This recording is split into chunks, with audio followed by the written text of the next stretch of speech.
Each year, 20 to 25% of our Hillsborough High School graduates choose to take their next steps at a two-year college. There are many reasons that students might choose that option, but I would say the most popular one is cost. To attend our local community college, RVCC, it costs $6,500 to $7,000 a year to attend as a full-time student. That's about half the cost of attending a four-year public university in the state of New Jersey, and either way, the student could be commuting. So over 2 years, that cost savings is $14,000 or $15,000, which is not insignificant. And that's enough money to pay for another year or maybe even 2 years of living on campus as a junior or senior. That could really open up options for a student who is looking to save some money. For some students, they might be NJ STARS eligible, which means that they could attend tuition free to go to RV for the first 2 years. For some students, their career path is best served by a 2-year program. For a student who's looking to become an occupational therapy assistant or a paralegal, or perhaps to begin nursing as an RN, those are 2-year college programs. So that's really the right place for them to be. For other students, they might have family or personal circumstances that mean it's best for them to start closer to home, perhaps commuting, perhaps to attend part-time while working. For other students, they might just not be ready yet for their 4-year school experience, and others may not like the college options that are available based on their high school academic performance. For those students, it's important to know that once you have attended community college or any college for at least 30 credits, many schools, when you apply to transfer, will not go back to the high school transcript at all. Or if they do, they might only be going back to make sure that you met prerequisite requirements, perhaps that you've taken math or algebra 2, if they don't see it on the college transcript. The good news is that allows a student to get rid of their high school academic record entirely and be based upon just their college GPA, and generally without SAT scores as well. So what are the options out there? The most popular by far is Raritan Valley Community College, RVCC. It's located in Branchburg. It tends to be 10 to 30 minutes from your home, so it's super convenient. They have in-person and online courses. Each year, though, we have students who attend other county colleges in New Jersey and other county community and junior colleges out of state. That's become increasingly popular, especially for students who are coming through as the last kid in their family. Parents are planning to relocate to another state. Student might move with those parents, begin their college study there at a community college or junior college for at least a year, so that by the time that year is up, they can attain residency in that new state and begin a 4-year public university at an in-state cost there. That's very popular in states like Arizona, Florida. We've had students go to Missouri and Kansas in recent years to move near family. Great option for a student who is also not looking to return back here to New Jersey. There's 2-year private colleges and also some 4-year schools that have 2-year programs, especially in the trades. What kinds of options are out there in terms of major? Well, they really do vary by college, just like 4-year schools, so it's important to look at the options.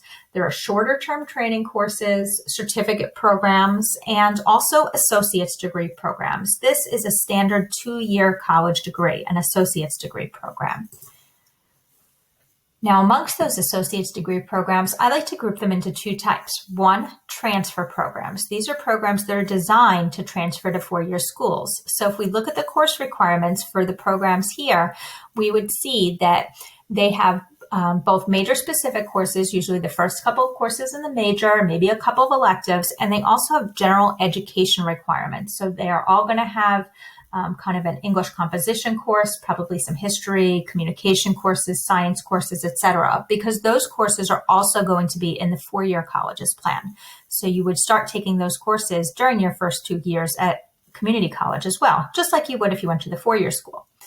Then we've got career programs. These are mostly not designed to transfer to 4-year schools. It doesn't mean they can't, but when you look at the degree plan for these programs, you'll see that they generally don't include those general education courses. So those are courses that generally when a student comes in from a community college, they've already taken them. But if they've taken one of these degree programs, they won't have them on their transcript, and they'll need to take them at the 4-year school option, which generally puts them behind and means that they'll need extra time at the 4-year school to graduate.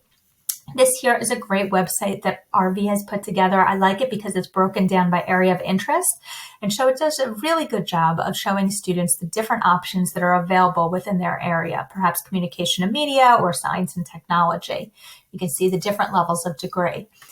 So how does a student know what classes to take? A common concern is, I don't want to be wasting my time and money by taking the wrong things. Well, the community colleges do have academic advisors. The degree plans are laid out for you. The sooner a student kind of has an idea what they want to do afterwards, both in terms of major and where they might want to transfer, the better, because that allows those advisors, the academic advisors and transfer advisors, to help them take the appropriate courses. For students looking to stay within the state of New Jersey, I highly recommend njtransfer.org. That'll allow you to see exactly what you need to take for a New Jersey 4-year.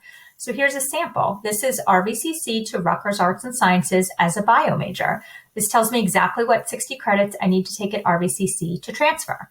So if I wanted, I could transfer sooner and that would be fine. But if I stayed the full 2 years, this is what I could expect to take at RV and what I could expect to transfer into Rutgers. I would have taken all of my basic courses for bio, the math, the bio, the chem, a physics course. I also would have taken several of my general education requirements. As a sample, let's look at the RVCC first-year courses versus our Rutgers first-year courses if I wanted to transfer to Rutgers Bio.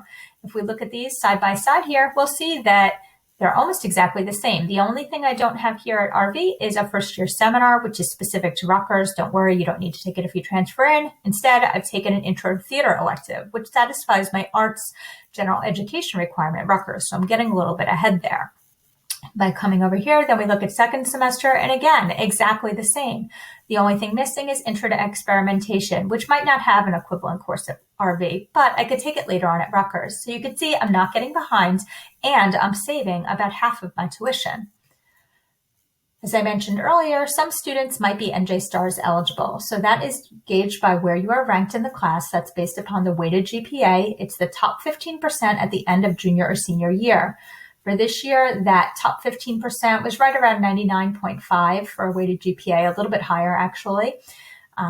There are students, though, who might be very close to that line. If they move into the top 15% by the end of senior year, they can become NJ STARS eligible. But if they fall out of the top 15%, they won't lose their eligibility. NJ STARS covers tuition for 5 semesters full-time. Many students who are NJ STARS eligible, or even some that are not NJ STARS eligible, but just strong students in high school, typically taking AP and honors courses, are very interested in the RVCC honors program, which has many benefits. I encourage students to attend an information session they're put on about once a month through RVCC about that program. And this is the entry criteria there. That allows a student to take honors levels of courses, receive dedicated academic advising, and take courses in more of a cohort style.